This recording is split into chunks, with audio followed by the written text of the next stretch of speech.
The title is I Will, But First. How many of you have heard those words? You know, when you ask someone to help you with something, or ask someone to do something, they're like, sure, I will. But first, you must. Or first, I want to. I will, but first. And I suppose growing up, you know, as kids, we've all heard our parents say that in some variation.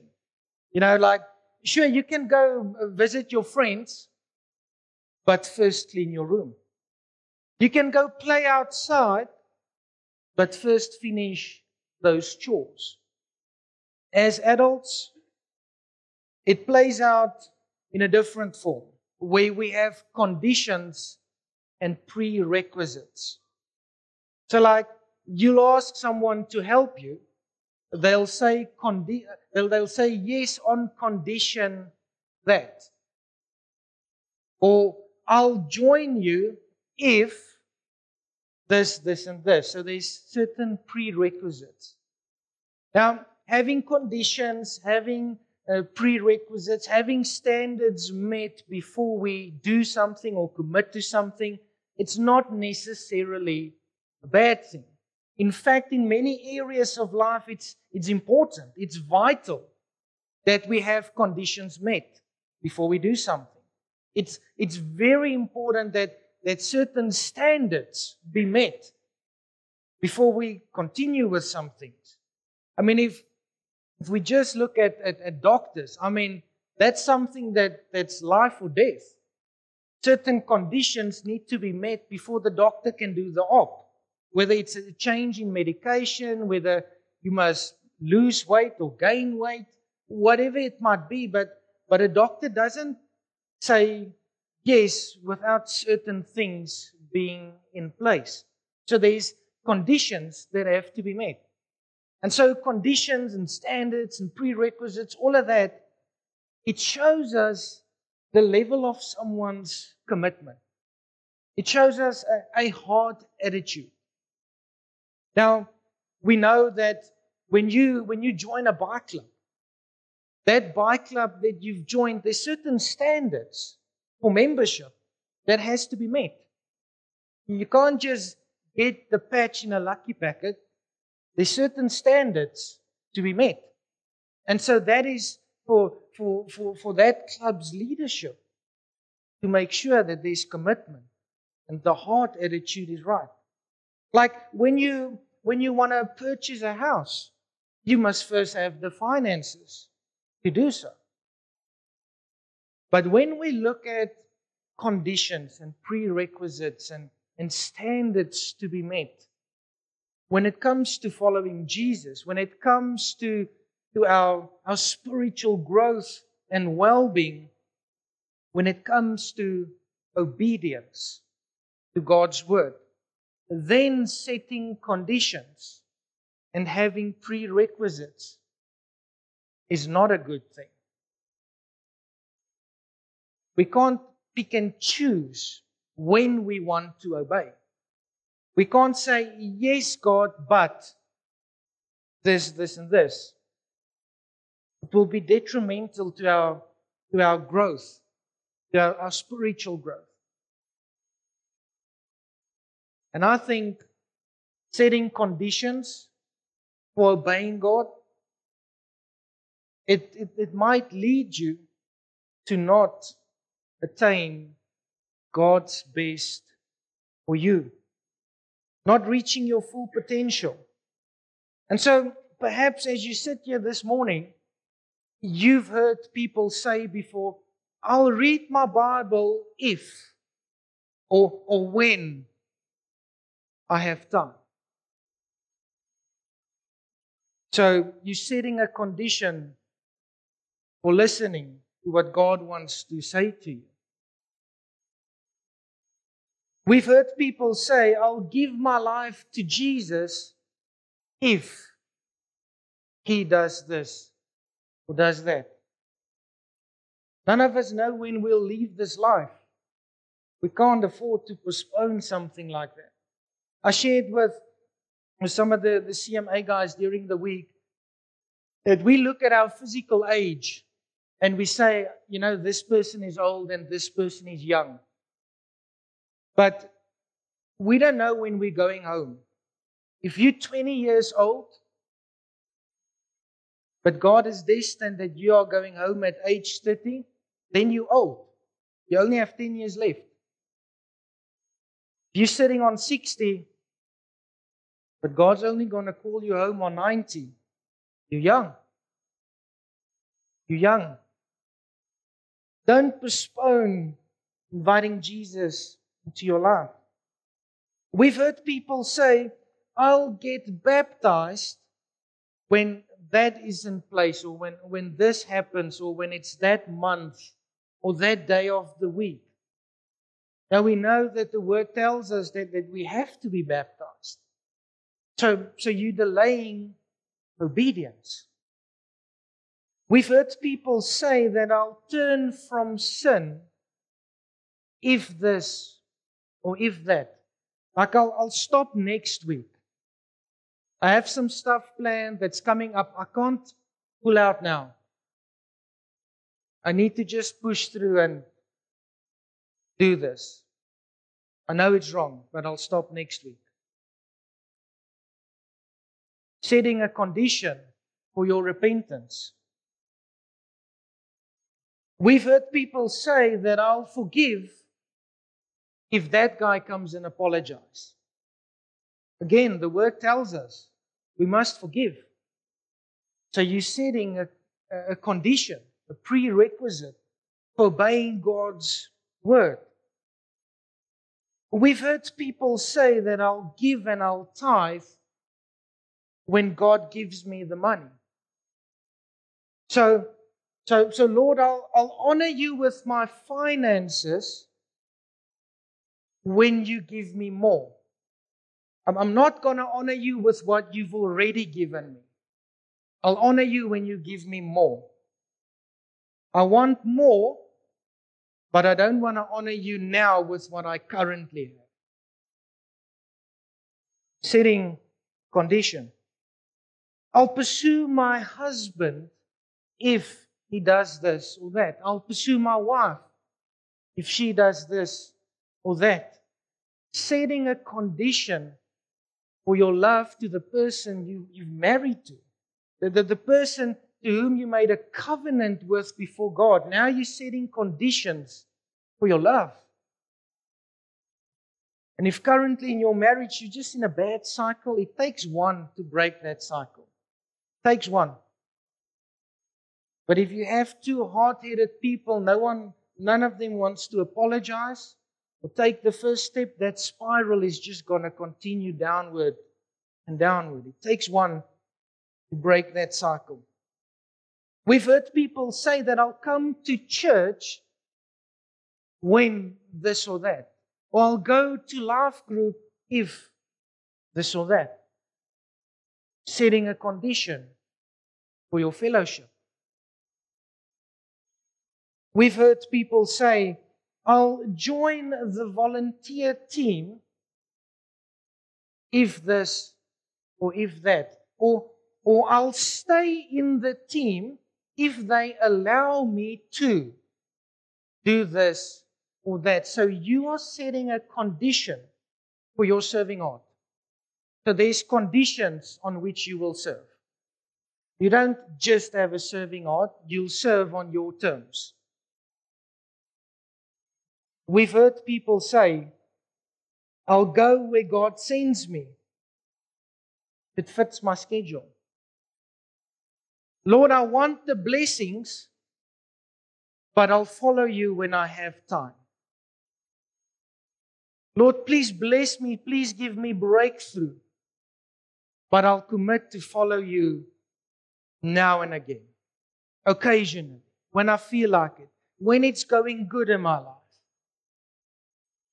Essentially, all of this, if we group it together, we're saying, yes, Lord, I'll obey.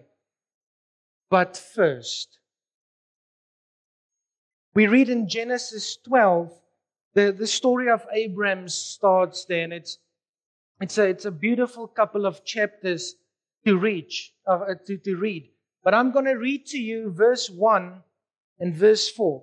So verse 1 says, the Lord had said to Abram, leave your native country, your relatives and your father's family, and go to the land that I will show you. And then in verse 4, so Abram departed as the Lord had instructed, and Lot went with him. Abram was 75 years old when he left Haran. So the Lord said, go. Abram goes. We don't read there that Abram says, yes, Lord, but where to? Yes, Lord, but how? Yes, Lord, but what must I take with me? Yes, Lord, but first get this and this and this in place. See, Abram trusted that God will show him. God will lead the placing of his feet. God will give him direction. He just needs to go. He just needs to move in obedience.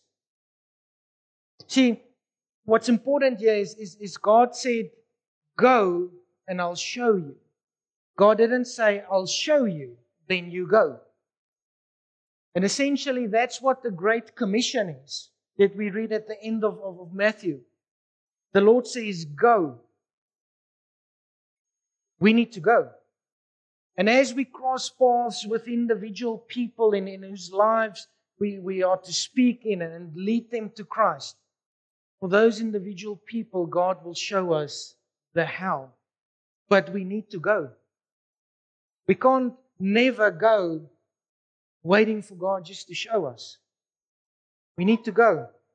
I mean, if you know anything about like old school motorcycling, like when petrol was still cheap and motorcycles was what you bought if you couldn't afford a car. Back in the day, I mean, all you needed to go ride your bike was an invite. You didn't care where to. You'll figure that out as you go. You just go. The way to, you trust that someone in the group knows the way to. Someone in the group knows where you're going to stop for fuel and all that. You just go. Now, as followers of Jesus, there shouldn't be any conditions for us to obey God's word. We shouldn't need any reason before we obey God's word. We just have to obey it. I mean, think of like when you tell your kid, don't touch the stove plate. And they at that teenage age, where suddenly they know everything and they're super clever. And they're like, oh, why not? Not like it's hot. Or like, oh, what's the worst that could happen? Well, you're not telling them to not touch it because it's ice cold. You're not telling them to not touch it because you're trying to be funny. They need to trust that you have their best interest at heart. They just need to obey. Luke 6:46 says, so why do you keep calling me Lord, Lord, when you don't do what I say? And so what Jesus is saying here is you saying that you follow me. But like, where's the proof? I'm not seeing it in your life. Saying you follow me, but there's no action to back it up. There's no life that is being changed. You're not turning away from that which is wrong and sinful. It's just something you say to be in the in crowd. I think like back in school days, whenever they got a guest speaker at school and the speaker would ask, who of you here have given your life to Jesus? The entire hall, all of the kids will raise their hands. Everyone will say they're Christian. Are they really? What does their lives look like? Are you only an occasional follower of Jesus? Deuteronomy 11:1 says, you must love the Lord your God and always obey His requirements, decrees, regulations, and commands. So what we don't see here is sometimes, or occasionally, or every second season, or when the time is right. It says always obey. Obedience, it's non-negotiable. It's not something you can try and rationalize whether you should or shouldn't obey. It's not optional. Our level of obedience is a reflection of the depth of our love for God. Our level of obedience is a reflection of the depth of our love for God. Because if we love Him, we'll obey Him. Obeying God demonstrates His faithfulness. It glorifies Him. We don't obey because we must, or out of fear of what might happen if we don't obey. We obey because we want to. We obey because we love Him. We want to glorify Him. I mean, we sang this beautiful song, Elohim. I mean, just singing who God is. Man, I want to follow that God. That's who He is. I want to follow Him. 2 Corinthians 10 verse 5. We destroy every proud obstacle that keeps people from knowing God.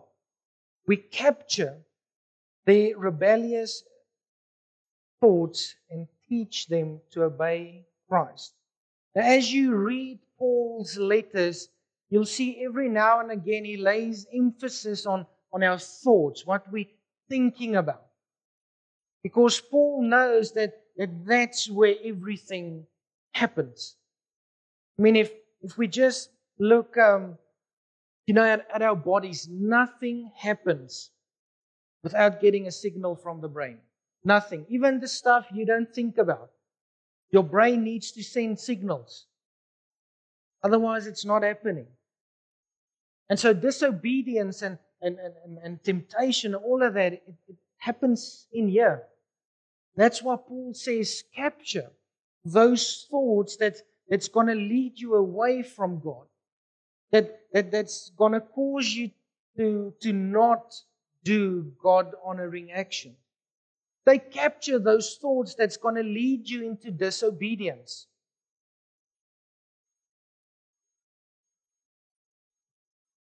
Interesting here, it says, we capture their rebellious thoughts.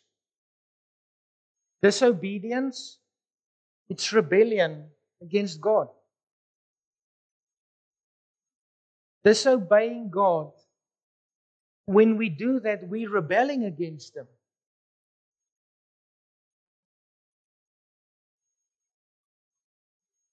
And so disobedience doesn't need a wide open door. If you think of pressing a door open, forcing a door open with someone on the other side, pressing against it to keep it closed, you know that as soon as you can open that door just on a crack, that you can wedge something in there, or just open it wide enough that you can get your foot in there. The guy on the other side, he can press as hard as he wants to. He's not going to close that door. Because you've got a wedge in there. You've got a foot in the door. That's all the enemy needs. Doesn't need an open invitation. He just needs you to crack open the door, this bit. And so whenever you hear temptation knocking, whenever you hear those thoughts knocking that's going to cause you to be disobedient to God, don't open the door even on a crack just to see what's on the other side. Keep it shut. Trust God. Obey Him. Don't give the enemy a foot in the door. It starts with a thought. Now, it's in our human nature to want, reasons for doing something, especially if it's something that you don't believe should be done, or if it's something that you feel should be done differently. It's in our human nature to want reasons. We want the other person to justify why they want us to do it this way. We want explanations. We want to know the how and the why. And so the enemy exploits that by tempting us to question God.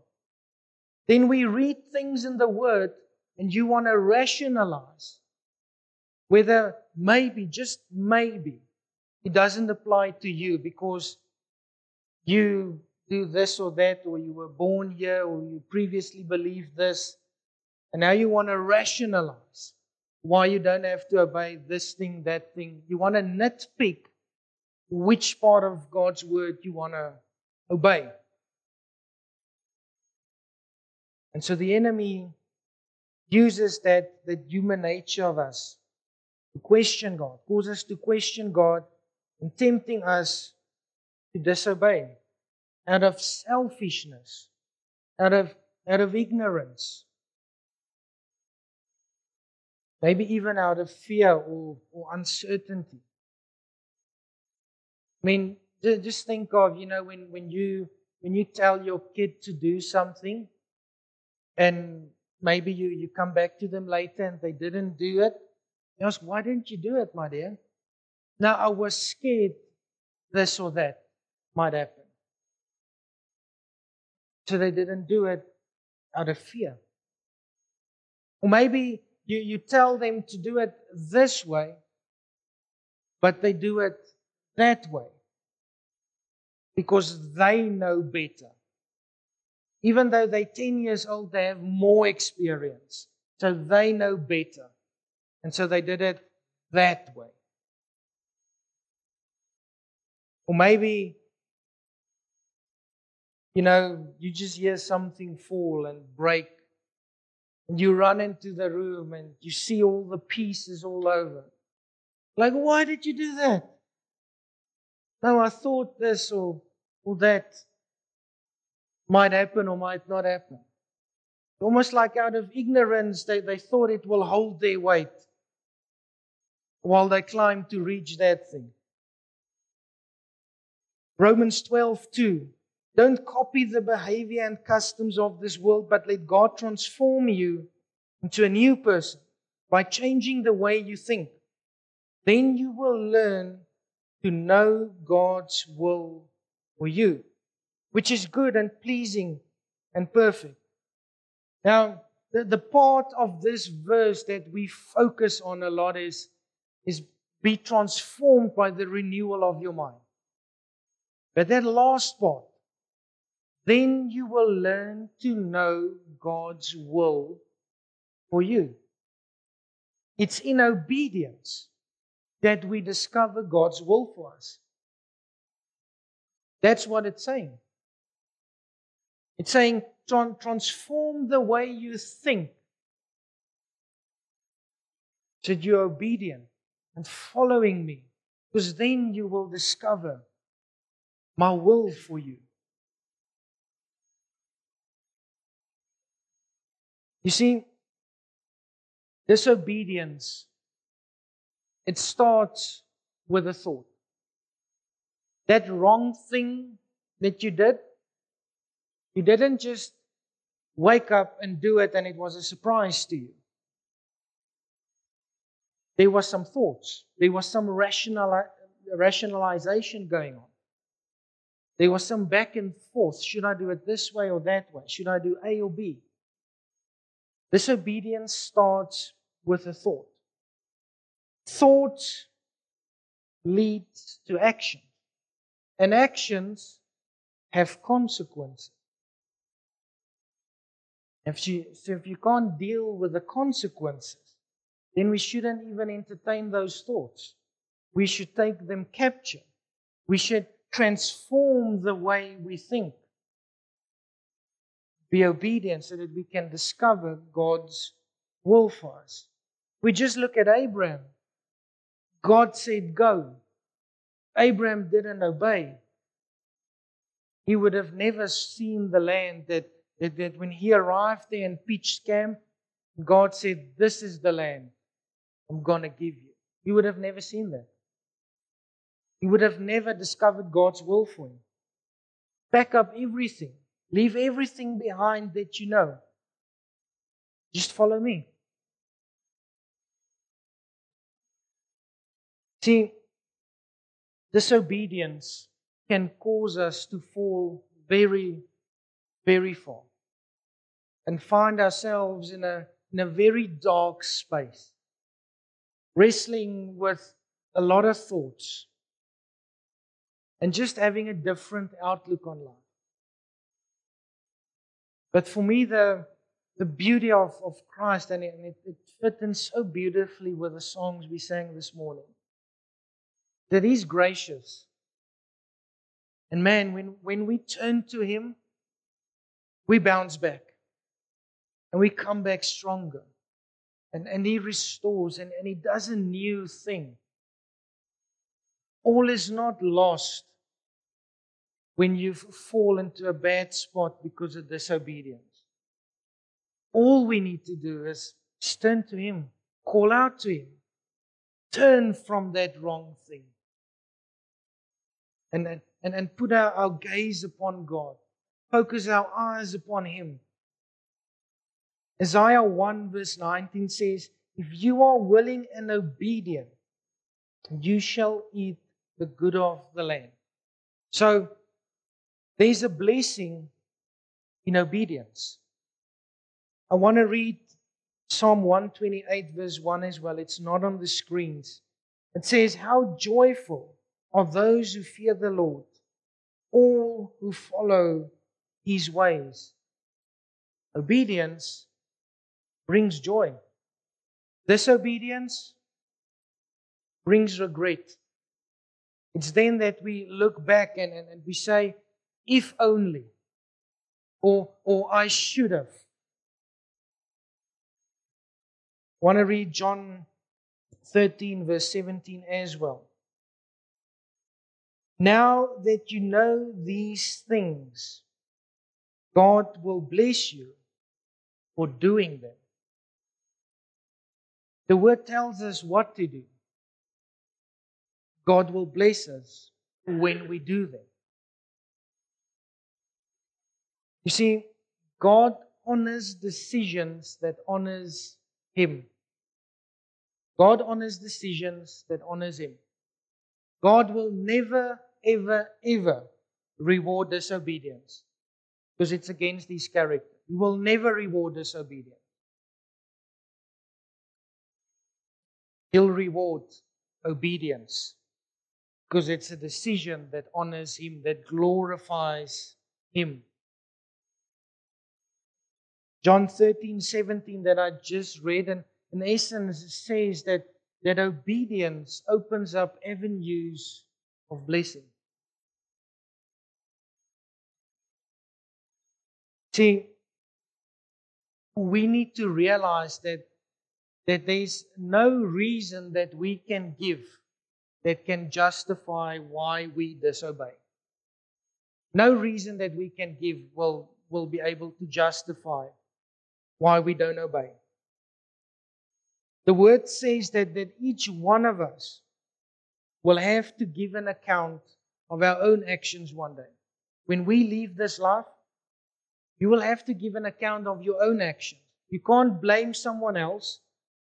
And there's no excuse on this earth that you can give when you stand in the presence of the Almighty God to say, this is why I disobeyed. There's no such reason. Francis Chan, he tells this story. He says there's a lady in his congregation. She phones him up and she says, my husband has passed away. And Francis, being a pastor, reaches out to this lady and, wants to help. And he hears, what does she need and all of that. And she says, but you know what, there's a problem. He died in his sleep. And again, it's like, so sorry to hear about this. We're on our way. How can we help? And all of that. She says, no, there's a problem. He died in the woman's bed that he cheated on. The stick he had on the side, it's in her bed that he died. That's the last thing that guy did before he left this life. And I heard that, and I'm like, sure, that's a sobering thought. Sure.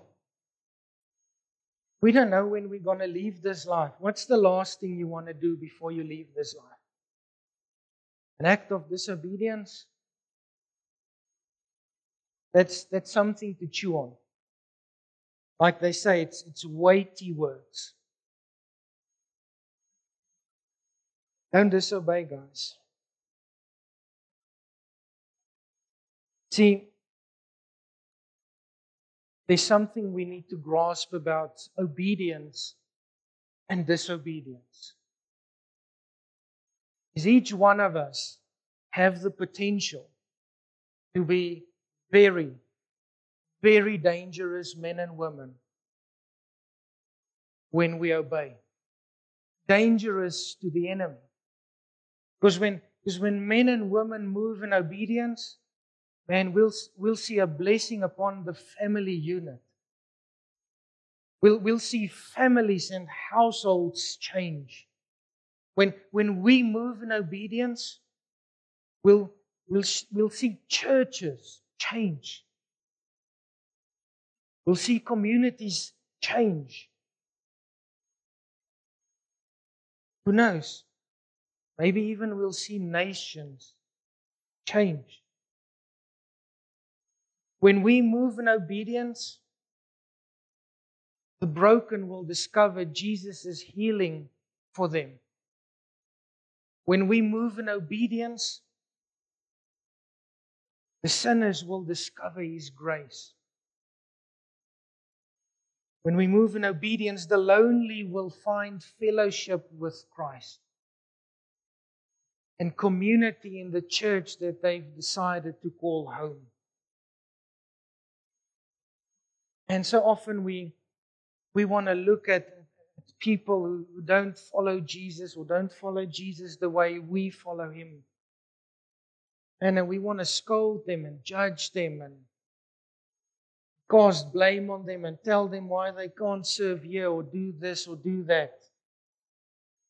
You'll never see that guy again. You'll never see him again. We need to have a heart for people like Jesus has a heart for us. So, as the worship team comes back up,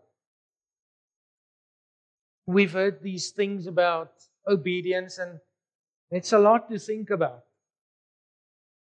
It's a lot to think about. So practically, as we head into this week, how can we practice obeying God without delay, without excuse? And so, in your life, what is it that you don't yet trust God with? What is it that you've not yet surrendered to God? That's probably a good place to start with obedience.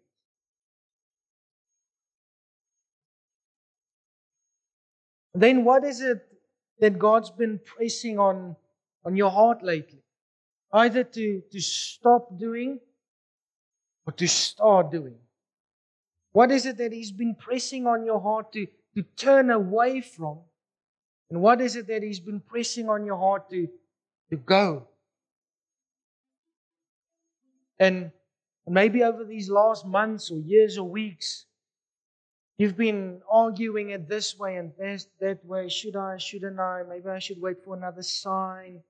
Maybe I should just, see if someone else tells me to do it. Or what if I'm not ready? Or what if it's not yet time? God didn't make a mistake when He pressed those things on your heart. If He wanted you to change them next year, He would have pressed it on your heart next year. There's a reason He's pressing it on your heart right now. Obey. Go all in. You've got nothing to lose. I mean, it's the Almighty God we're talking about here. He wants what's best for you. Go all in. He's all in for you.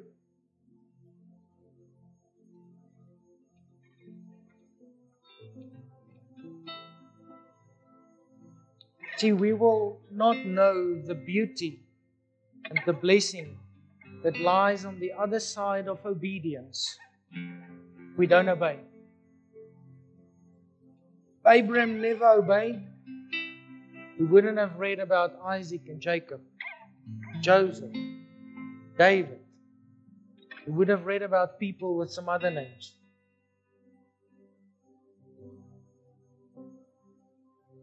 God pressed something on Noah's heart. Man, and he was in a spot to look at the facts and say, Lord, geez, this boat here on dry land, never mind how we're getting it there. It's like, what we going to do with this thing? And getting animals in this boat. Lord, don't you know that we have to stalk them just to hunt them? How must we get them in here? Lord, it's just me and my family, my sons and daughters-in-law and grandkids. How are we going to build this thing? Where are we going to get all the resources? I've never built a boat before in my life. We don't read that. We read Noah saying, yes, Lord. Because of that, we have this story about Noah and his sons and all the generations that followed. And so for you and I, each one of us, when we leave this life, I don't know about you, but I want to leave behind a legacy.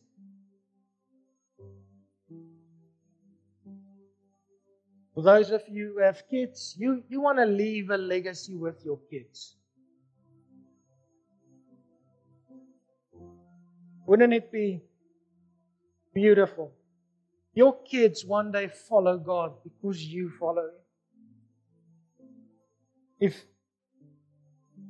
they obey Him wholeheartedly because they saw their dad doing it, they saw their mom doing it.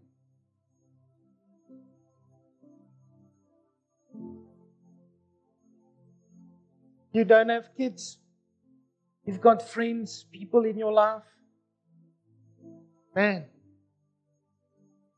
don't you one day want to leave this life and there's a friend, a mate of yours, who turned to God because of you. That's the legacy you left behind. None of us are perfect. We make mistakes and there's times that we don't obey. Keep a short account, man. Don't delay repenting and turning to God. Look to Him and bounce back stronger. Turn away from that which is leading you astray. Follow Him with everything inside of you. So, there's an area in your life where you've been struggling with obedience. And it would be an absolute honor to pray with you. There'll be a couple of us at the front here. Or maybe you've just been wrestling with some thoughts and you just need to bounce it with someone. Come connect with us. It'd be awesome to hear how you're doing and how we can help. With that, let's close our eyes and pray. Father God, thank you so much, Lord, that we can come before you, Lord, and And just be aware of your grace, Lord, of your love for us. Lord, and obedience. Man, we can't even begin to imagine how it will change our lives. We follow you with unwavering obedience. How it will turn things around for us. How it will open up new avenues. How it glorifies you and draws us into your presence.